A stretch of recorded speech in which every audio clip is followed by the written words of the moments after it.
Welcome to the Nightmare Zoo. Subscribe and never look at the forest the same way again. Viewer discretion is advised.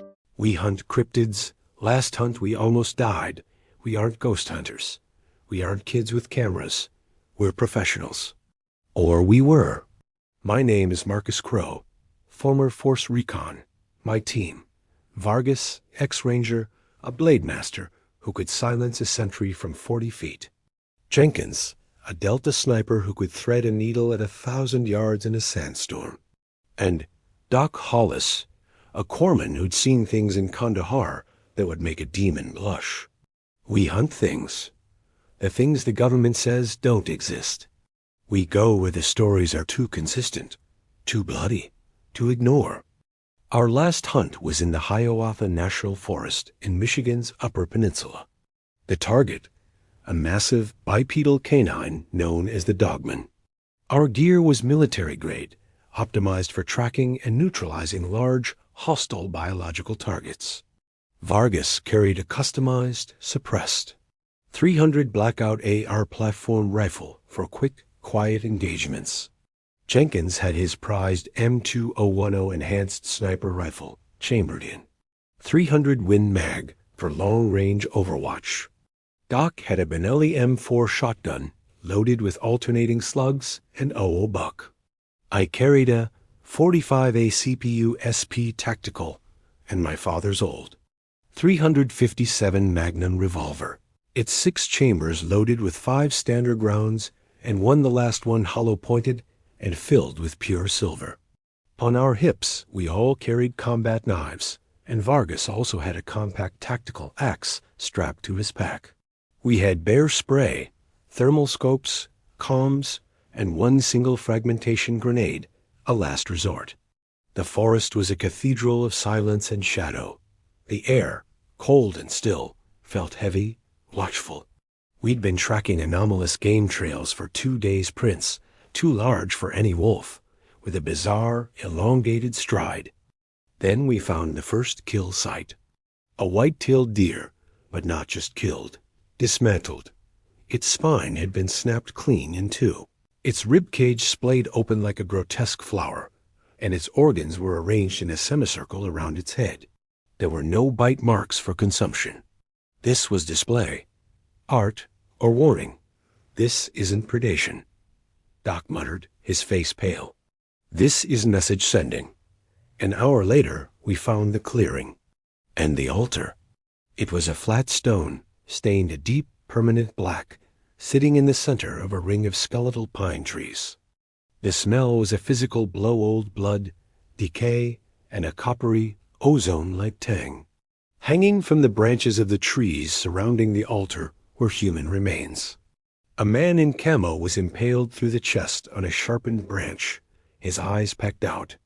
A woman, or what was left of her, was contorted into a broken pose, her limbs woven through the lower branches like a macabre doll. Their insides were gone, meticulously removed. Carved into the stone altar were symbols that made my skin crawl: inverted crosses, jagged runes, and a stylized, snarling wolf's head. What in God's name? Jenkins whispered over comms, his voice tight. That's when the first howl ripped through the silence. It wasn't a wolf. It was deeper, layered with a guttural roar and a high-pitched shriek that felt like it was scraping the inside of my skull. It came from everywhere at once.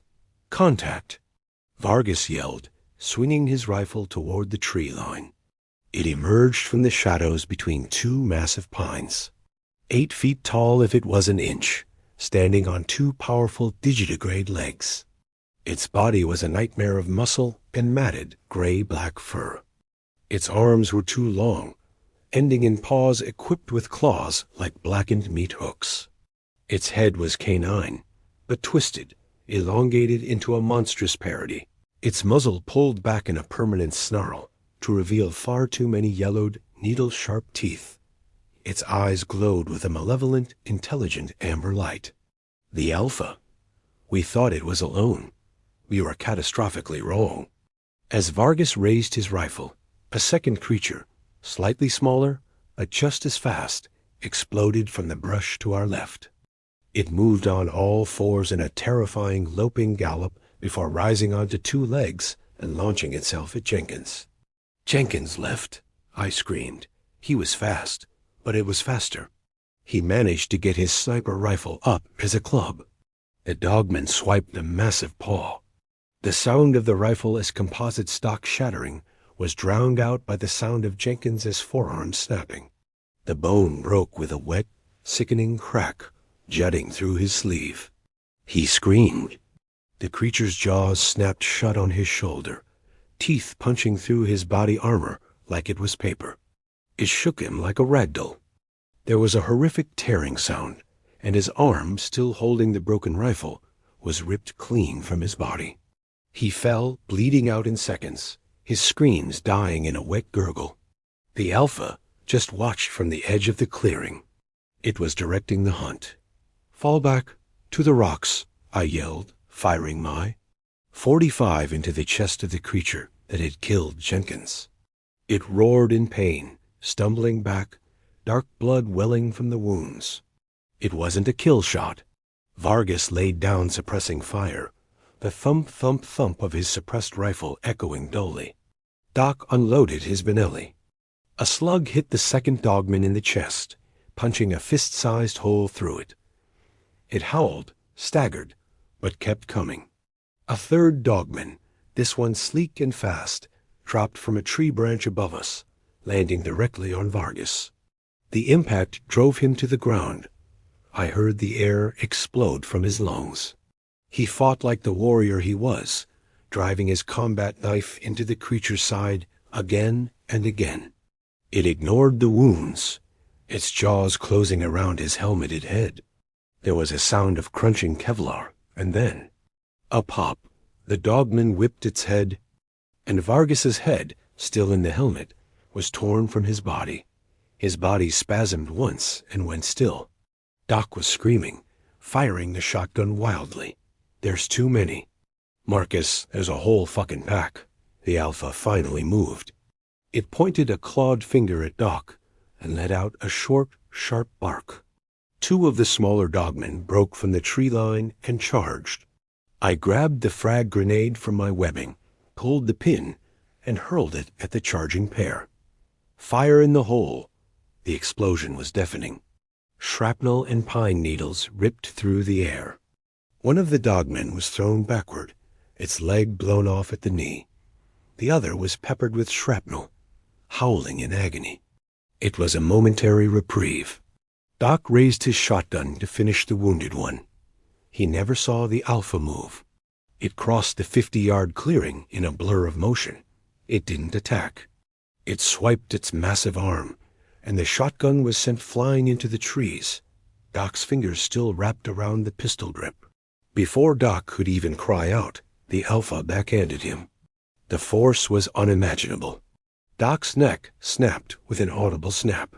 His body spun twice in the air before crumpling against the blood-stained altar stone like a broken toy.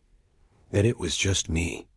Alone, the Alpha turned its glowing eyes on me. The other four surviving dogmen, including the one with the blown-off leg dragging behind it, formed a loose circle around me. They were waiting for his command. I had my knife in one hand, my empty, 45 in the other. The 357 was in my holster. One silver bullet. For him. The Alpha took a step forward, its lips pulled back in what looked like a smile. It knew. I dropped the empty 45 and drew the revolver. The Alpha charged. It was a freight train of muscle and hate. I sidestepped and swung the tactical axe I'd ripped from Vargas's body, burying it in the creature's thigh. It bellowed in rage, swatting me aside like a bug. I felt my ribs crack as I hit a tree, the world graying out for a second. I pushed myself up, spitting blood. The Alpha was limping, the axe still buried in its leg. It was done playing. It lunged again, jaws wide enough to take my entire head. I didn't aim. I shoved the barrel of the 357 Magnum into its open mouth and pulled the trigger. The report was colossal, a world-ending boom. The alpha's head jerked backward. A spray of black blood and brain matter erupted from the back of its skull. The intelligent light in its amber eyes vanished. It stood frozen for a second, a statue of shock, before its legs buckled and it collapsed onto the forest floor, motionless. Silence. The other dogmen stared. They didn't howl. They didn't attack. They let out low, mournful whines. 2 of them moved forward, gently. They nuzzled the alpha's body. Then, with a strength that defied belief, they lifted its massive bulk onto their shoulders. A 3rd retrieved its severed leg from the grenade blast. Without a single glance in my direction, they turned and melted back into the dark woods, carrying their fallen leader with a chilling, respectful silence. I was left alone in the clearing, surrounded by the mangled bodies of my team, the smell of blood, cordite, and death. I stumbled out of the woods 6 hours later. The local sheriff found me, babbling and covered in blood that wasn't my own. The cover-up began before I'd even finished my first statement at the hospital. Men in crisp, unmarked suits arrived. They flashed badges from an agency I'd never heard of. They took our gear, our logs, our photos. They called it a bear attack, a territorial grizzly. They cited mass hysteria and trauma-induced delusion from the loss of my team. They offered me a choice: accept the narrative, receive a full disability pension, and sign a stack of non-disclosure agreements thicker than a Bible, or disappear into a psychiatric ward forever, a disgraced, raving lunatic. I signed. I'm telling you this now because it doesn't matter anymore. They're watching me anyway. We went to hunt a monster. We found a pack. We found an intelligence. We found a society. And we learned the most terrifying lesson of all. We are not at the top of the food chain. We're just another link. And something far older, far stronger, and far more organized is waiting in the shadows, just beyond the firelight. And they remember. Now smash that subscribe button for the Nightmare Zoo. And thanks for watching.